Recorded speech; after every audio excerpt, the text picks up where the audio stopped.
আসসালামু আলাইকুম রহমতুল্লাহি ওয়া বারাকাতুহু। জীবনের সবচেয়ে গুরুত্বপূর্ণ সিদ্ধান্তগুলো একটি হলো একজন জীবন সঙ্গিনী নির্বাচন করা। আরো একজন মুসলিম মুসলিম যুবক হিসাবে আপনারা এই পথ চলায় কেমন হওয়া উচিত তা মহান আল্লাহ ও তার রসূল সাল্লাল্লাহু আলাইহি ওয়াসাল্লাম খুব সুন্দরভাবে দিক নির্দেশনা দিয়ে গেছেন। প্রিয় ভাই, রসূল সাল্লাল্লাহু আলাইহি ওয়াসাল্লাম বলেছেন, একটি মেয়ের চারটি কারণে বিয়ে করা হয়: তার সম্পদ, তার বংশমর্যাদা, তার সৌন্দর্য এবং তার দিনদারি, ধর্ম অনুশাসন। সুতরাং তোমরা দিনদারি ও ধর্মিক জীবনসঙ্গিনী বেছে নিও, ধনী হবা। বুখারী ও মুসলিম। কিন্তু দিনদারি বলতে আসলে কি বোঝায়?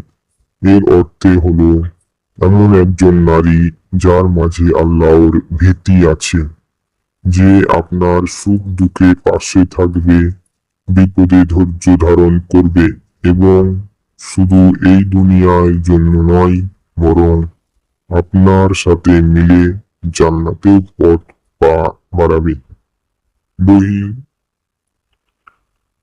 বৈহিক সৌন্দর্য বা সম্পদ সময়ের সাথে সাথে পরিবর্তন হতে পারে, কিন্তু একটি ধার্মিক মনের সৌন্দর্য বা ভালো আচরণ আপনার পুরো পরিবারকে প্রশান্তির চাদরে ঢেকে রাখতে পারে।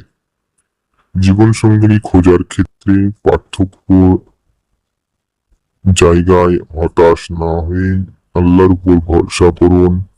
রাসূল সাল্লাল্লাহু আলাইহি ওয়াসাল্লাম এর শেখানো এই দোয়াটি বেশি বেশি পাঠ করুন।